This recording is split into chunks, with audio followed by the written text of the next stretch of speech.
I want to call this wanting control versus being in charge. Is it going to be like a comparison video? Sort of, but not quite. It's just putting forth the concerns for those who want control, wanting to control something. You know, I get that, like, you know,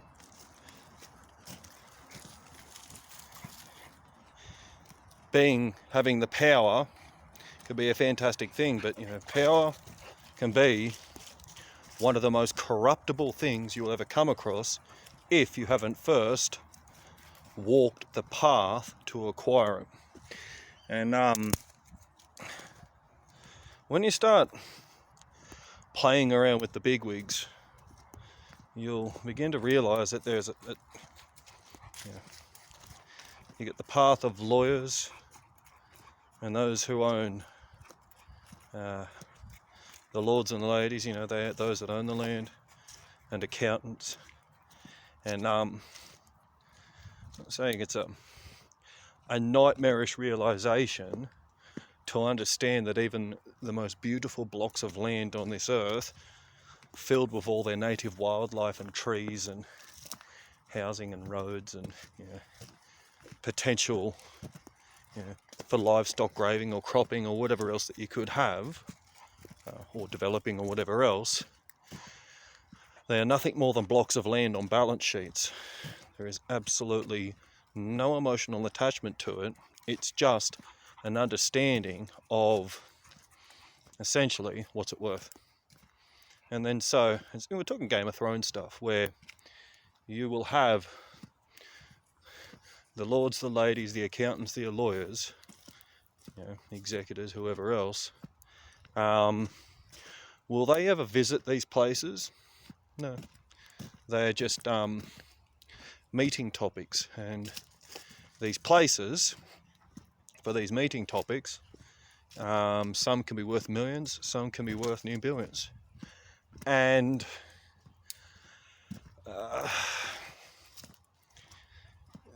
yeah, I don't even know if they've had round table talks. I'm pretty sure they're rectangle table talks, and someone's always fighting to be the head of the table, right? Now, top dog, yeah, the head of things. So you've got the one that wants to gain control, who wants to sit at the head of the table. You know, and it is what it is, but let's become objective to what it means to sit at the head of that table. Ultimately, you want to sit there, point the finger and talk shit. Yeah. Maybe you've got a degree in law, maybe you've got a degree in accountancy, maybe you've done engineering or something, who knows?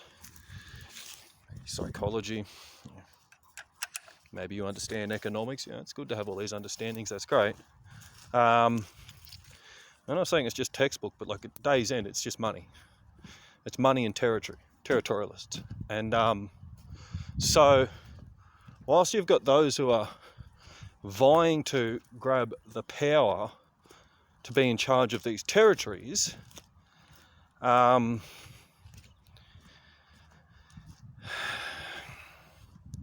there's something that you've got to be careful of whilst you're doing it. I'm going to call it, if you're going to run the world, or if you want to be in charge of the world, first understand its anatomy. And like, what do I mean by its anatomy? Well, you need to understand its working parts. You need to know its limbs, its joints, its, you know, vital organs. You know? Where does its waste go? Where's it having new creation? What's sustaining it? What is the soul of the machine? The whole kit caboodle. And whether that be the world, whether that be land, whether that be communities, whether that be states, countries, whatever else it is, if you don't understand the anatomy of it, you're fighting to be the head of a table so you can sit there, point the finger and talk shit. You have no practical understanding. There it is. So the difference between wanting control and being pragmatic. And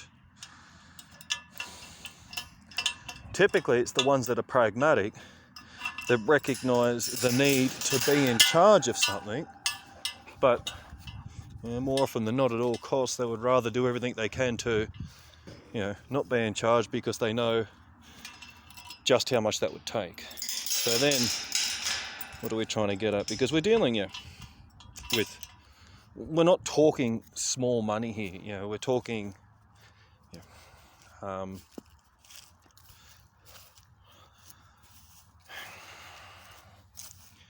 it's the difference between fish and whales, fish and sharks. And I'll just give you an example. Like, I'll use a vehicle for example. Let's say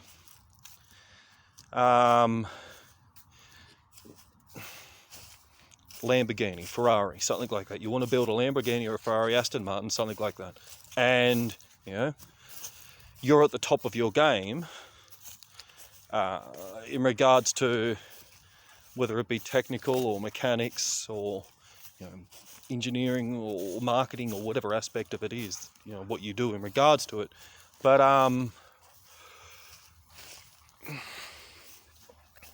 your job is to get the thing so you can turn it on.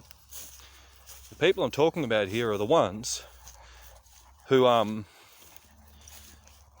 they're the ones that own it, and they've just got to make the choice: am I going to turn the key on this year to start it, or do I just let it sit for another 5 years? You've got those who are riding the waves, and you've got those who create the bow waves. And it's just a different world, and they see things very differently. But if they've got no grassroots, this is my topic of conversation right now, because I feel like in the next 1, 2, 3 months, there is a major shift of power that is going to happen, where the last will be the first and the first will be the last. And it's absolutely a faith-based exercise. And it may not look like it at the moment. A lot of what I've got going on at the moment, there are giants, and these giants, and it's not that they're beyond me, it's just I think they're beyond themselves at this point, and the only thing that I've really observed is just absolute extremism from all ends. And it's just a soup of extremism, and it's completely stitched up and absolutely corrupted, and only God can stop it now or continue it forth now. Now, only God. No one else can stop this now. Anyway, with it, it's just general observation. And it's not just this, you'll see it again and again and again. Let's talk about political candidates fighting for the top job. I want to be president, or I want to be prime minister. So you got the votes. See,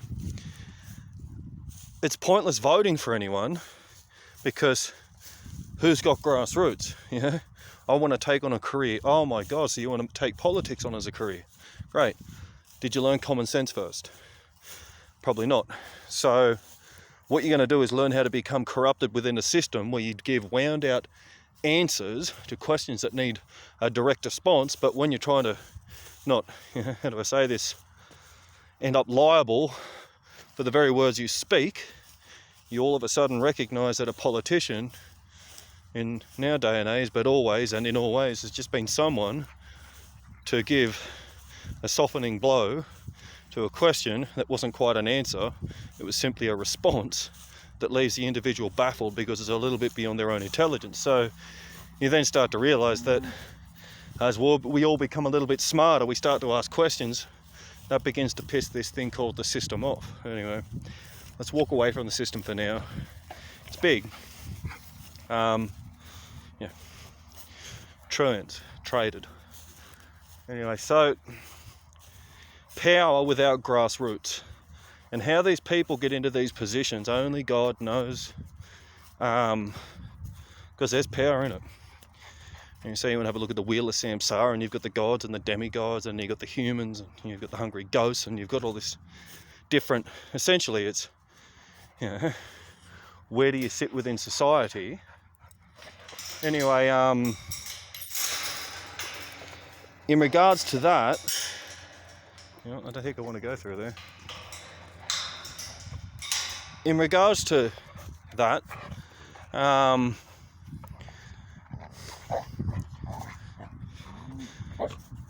essentially no one wants to be what they are. So, the gods probably want to be human. The demigods probably want to be gods. The hungry ghosts want to become demigods. It's just a constant shift in where do you stand on the ladder. Or the wheel of life, essentially. The only place you want to stand is you want to be in service to God. And the unfortunate thing is, once you get beyond, this whole egotistic want to be one of the gods amongst people, and you realise that you just want to be human, they call it a bodhisattva. We're here to serve and alleviate the suffering of mankind until it liberates itself. Once you start to serve God Almighty and Jesus Christ, Holy Spirit, they're turning you into a human God. But you don't want that. But the thing is, it's kind of like you had to go out to come back in. And, we want to talk about the way, the truth, the life. Only once we accept the help of God and turn back around to help the rest, because we've walked out of the door, as we turn and look back in, the Lord can shine through us. So, I'm not saying it's our ultimate goal, but like, we're looking for the Lord's door. We want to walk through it, turn around, and then we are one of the gatekeepers of the door to help the sheep come through also. The guardians and the gatekeepers, it is what it is. We're here to serve Christ on earth, to help bring the heavens to earth. We are Christ's hands and feet. Anyway, so back to it.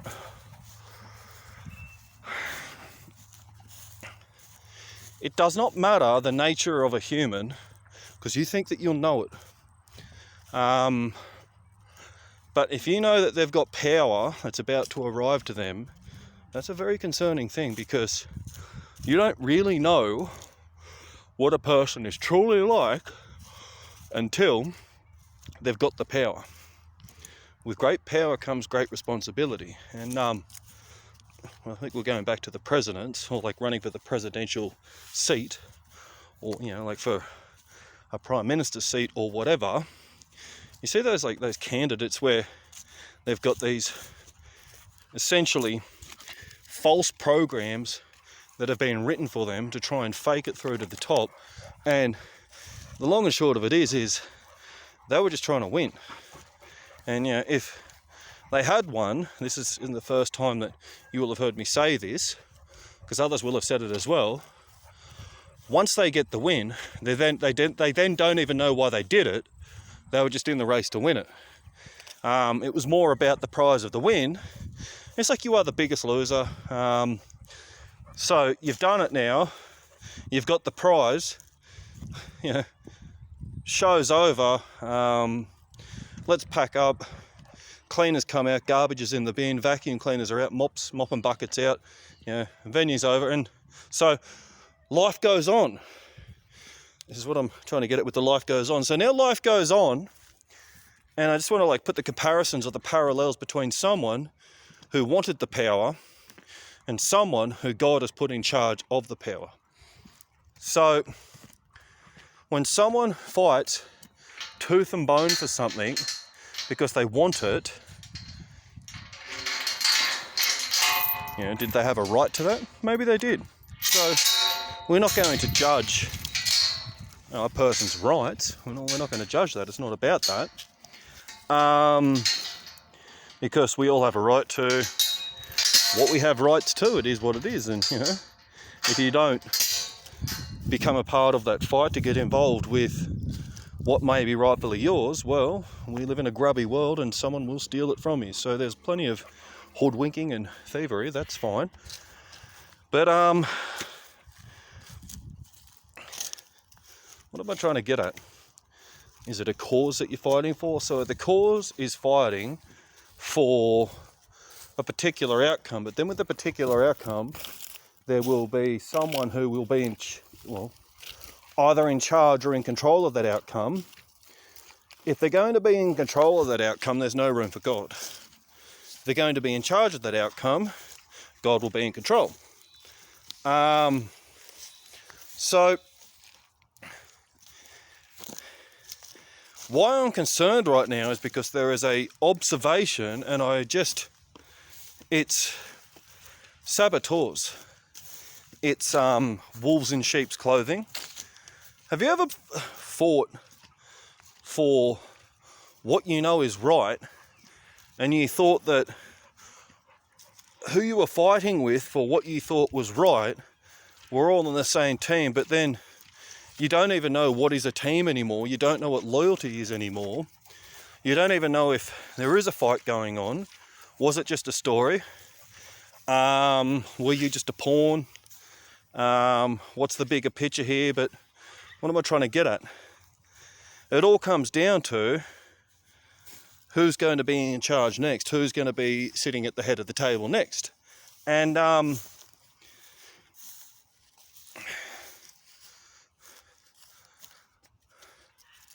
with as much common sense as I've got right now, and as greater knowledge as I do have, and I've acquired a fair bit now, still to this day, I can't comprehend just how brain dead things are. And it doesn't matter where you're standing at on the ladder. It's idealistic to think that there's common sense. It's just not there. When you work with God, with what you do, there is grace and common sense, and it's beautiful. But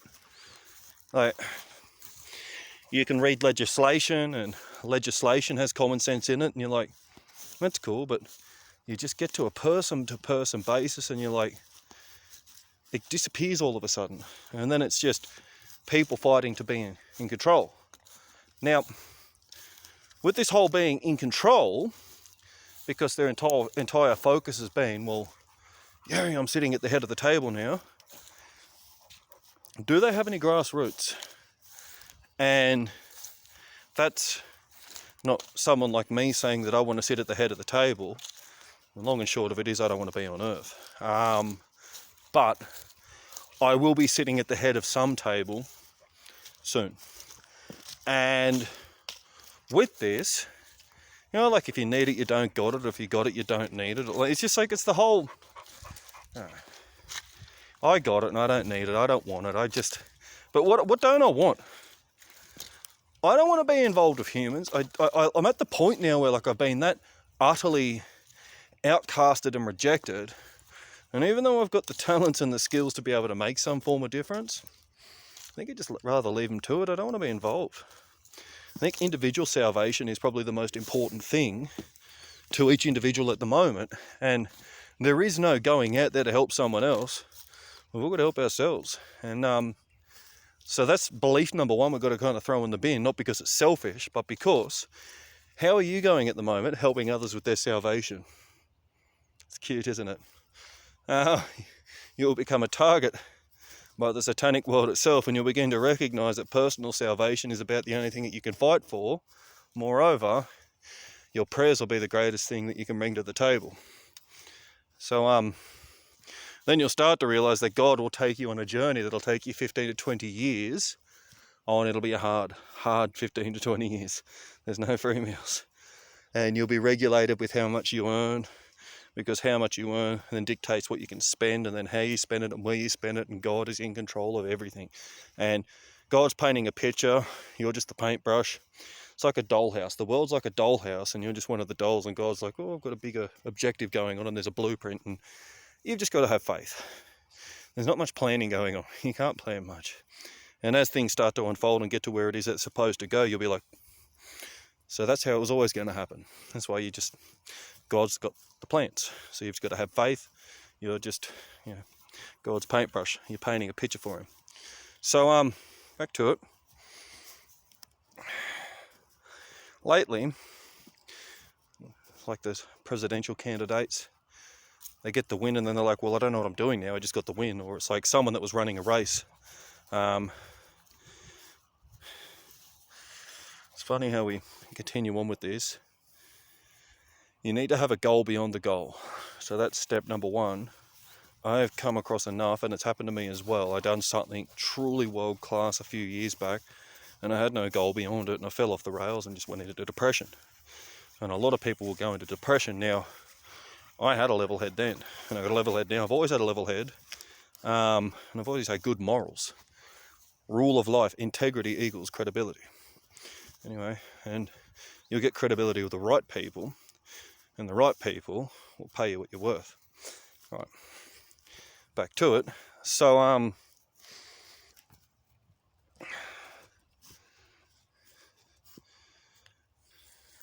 the goal beyond the goal.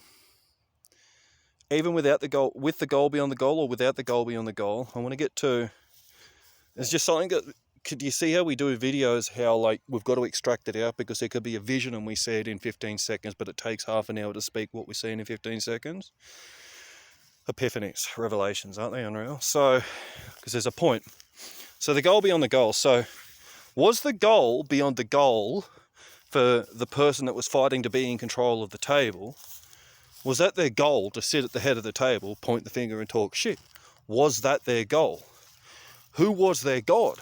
Is money their God? Is power their God? Are they possessed by what they are truly fighting to achieve? What are they trying to accomplish? Is there grassroots? Are they money hungry? Are they power hungry? Are they starving for something? Are they a fat cut? Are they looking to consume everything like a glutton? Are they greedy? You know the questions I'm talking about here, but what I'm trying to get at is, it does not matter the character of a person before the power comes. It does not matter. Far too many are focusing upon how they look in front of others instead of the strength of their own character. And the moment they get that power, it will come to the surface. Are they money hungry? Are they power hungry? Are they, are they greedy? Are they a fat cat? Are they a rat? Are they a snake? Are they jealous? Are they simply there to compete with others? Do they just need to be king shit on Turd Island for a period, then get knocked off and be usurped by the next? Like, what is it? And what I've been recognizing lately is, saying it doesn't matter the character of a person. When the mask slips or the character slips, you can see the nature and the character of the person as you get closer to the potential finish line. And there's just one thing in it, or there's not. They're either self-serving or they're not. And if someone's self-serving, they're typically then self-absorbed. And then if they're self-absorbed, it's like, if great power comes great responsibility, you've then got to ask the question, do they really need that power? So I'm seeing this in many places at the moment. And with great power comes great responsibility. I think you need to be doing the hero's journey before you have power to wield. The acceptance of shortcomings, the overcoming of shortfalls. You cannot be greedy. You cannot be jealous. You can have no envy in there. You must be tested to the hilt by God, incompromisable. I think Batman Begins is a fantastic thing to comprehend with that. Like, so the Batman movie, I'm not saying it's right, wrong, or indifferent, but just the evolution of his becoming once he makes the choice to be incompromisable. And ultimately vengeance is a major issue where that can be enough to satiate the palate of some who suffer with a society that has no justice, where it's just like, vengeance is God's alone. So our faith walk is understanding, a bit like my puppy here, where we stand within our environment. And so God's paintbrush, it's his dollhouse, we're just the doll. So in regards to what's happening over these coming months, about being in charge and being in control, Don't for one moment doubt what control looks like or stands for. Don't doubt it for a moment. Power-hungry people, their worst colours are going to come to the surface when they end up with the power they've been starving to get for as long as they have. They were in a war, and if they win that battle, maybe that war is where their time ends. Are they going to be fit to take the seat once they finish the battle? That's what only time will tell, but that's where being focused upon the development of one's character is paramount. Chivalry is paramount, and diplomacy and just the greater good, and always looking for the higher ground and just trying to do the right things right is paramount. If you notice someone slipping on their walk, it's a shame, because they're becoming corrupted, and we're all doing a dance. And you want to make sure, if you're going to go into a position where there's power, you want to make sure that Jesus Christ is the only thing you're listening to in that ear.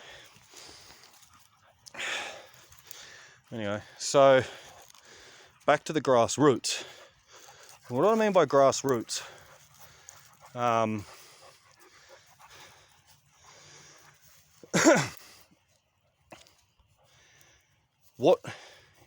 was talking about blocks of land on balance sheets. It's never a bad idea. Look, and I heard, just things we hear or read. So, isn't that why James Packer got sent out west onto one of the cattle stations? Because his dad knew you've got to get some experience. So experience is one thing. You need practical application. You need to be able to walk your talk. We're getting there. So the problem that you find with a lot of individuals that are vying for power, they're trying to climb the ladder, but their mouth got them there. They're not applying what they know and walking their talk.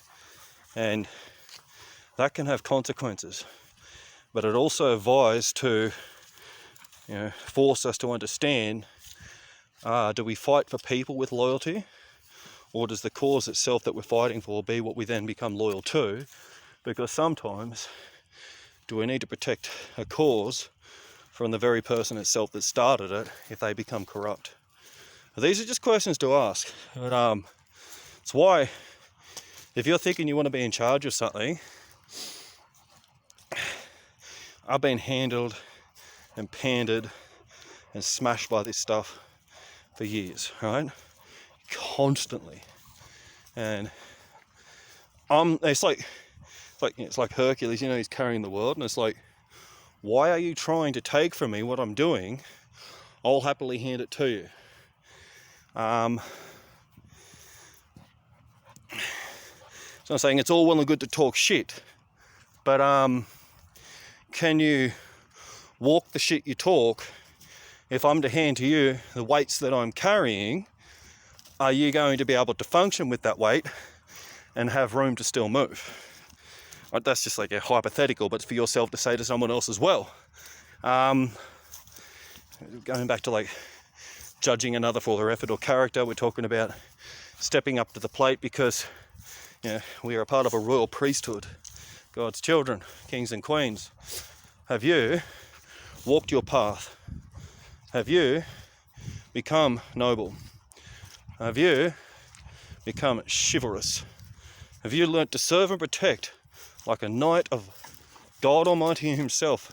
Have you become that warrior, that king or queen, that warrioress, the lover, the magician, the whole lot, just the archetypes? Have you fulfilled what needs to be fulfilled for you to comprehend what you need to understand, to surrender the whole lot over in faith and give God the reins, and you simply walk the path? Frightening stuff. When you surrender it over, you're surrendering to the belief that God is now in charge. You don't need to be in charge of anything, and that gets tough sometimes when you are getting hammered. But here's something to contemplate when you're getting hammered. whoever is hammering you, every hit they give to you is a hit they're giving to God. And that's a hit that they will have to receive in return as their own karma. Touch not the anointed, do my prophets no harm. I didn't realise that I am the karma for those that have been in my life, and unfortunately some have not ended up with the greatest outcome.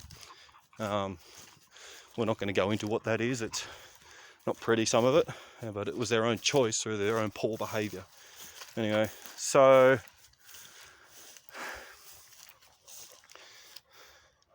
it is an honour and a privilege to be placed in charge and to serve and protect as the leader of something. But did we say how we didn't want the control? We took our seat in the place that where God has placed us. You're in charge of what God has placed you in charge of. You are the steward, the keeper. Anyway, and whether that be land or whether that be noble royalty or whatever else, even the king is held to account by God. God is a respecter of no person. And here's something else to consider. I had to learn this also. You don't have to kiss anyone's ass. And it doesn't matter who they are in your life. It's God that blesses you, not them. And God protects his children. And God will protect you from them if they're trying to harm you, just like God will protect them from you if you're trying to harm them. But if God's protecting you from them so they cannot harm you, it's because God is saying that you are their blessing. Don't think if God withdraws them, even if they've got something that you thought earthly based was something to offer, God will replace them with something double for your trouble. So all I'm trying to get at is these earthly attachments of being concerned about whether or not we must stay in the lives of people who we believe have some sort of earthly value. If they're a control freak, they're not worth shit. That's not me pissing, it's a tyre. Anyway, they're not worth the shit on the bottom, the camel shit on the bottom of the sandals that Jesus walked in when he was here on earth. It doesn't matter how rich they are. So, we simply must be diplomatic. There's that, but beyond diplomacy, aristocracy's got its place, but also mediocrity amongst it. No one's better than God.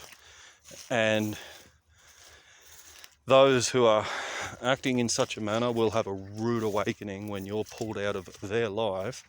God places you elsewhere, and fortunately or un, they then realise that you were the glue holding the lot together. So the synoptic crux of what I'm trying to get at here: those who got it don't need it, those who need it don't got it. When you got it, you typically don't want to be in control. I'd rather just be a support role. And if you were a proper leader, if you were someone that understood the power and value of people, instead of seeing that people were a competition with you, they were actually a tool for you to use, you would utilise their skills to the most full of potential and get the most out of them because your position allowed you to do so. Don't restrict people because you feel intimidated by what they've got to offer. That's where everything goes downhill. So a sign of a true leader is and will be how they can respond, react around others who have talent that stand next to them. And it's the seat itself, not the people. If you've got the seat, we're talking about wielding it, you want to learn how to wield it professionally without this need to think that others are in competition with you. And the way that you would do that appropriately is to make sure you know how to practically apply what you're trying to be in charge of. Because if you've got no grassroots and you're not pragmatic, you're less than textbook, because you probably haven't even read.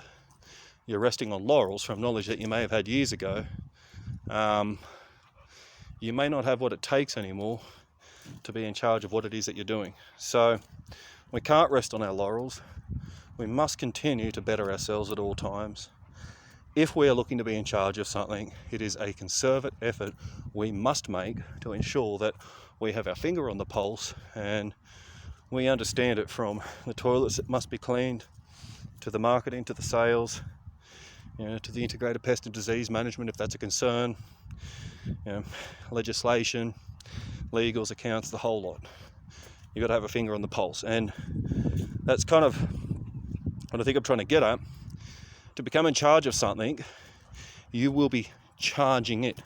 You will be a part of it and it a part of you. And when the natural evolution comes that you step into that position, it will be second nature that you have your finger on the pulse with every last part.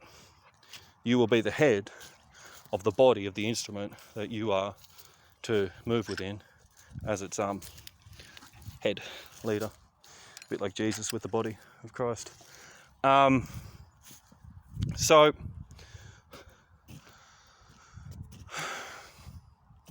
what's the overall point to? It's funny, they're always 35 to 40 minutes. Huh? Overall point to this. Before you even think you need to be in charge or in control of anything, forget control. Do you have operations down pat? Can you run the thing without the person being there? If you can't, you're not ready for it. And I think that's the acid test that God's looking for. Can you run, if the leader was not there, can you run what they're running if they were not there doing what it is that you would officially be doing? So the way for you to check, am I ready, is the acid test. What is it that you are in charge of, or what is it would you be in charge of? With this, do you have your finger on the pulse? Would you be able to run it if they were to step back tomorrow?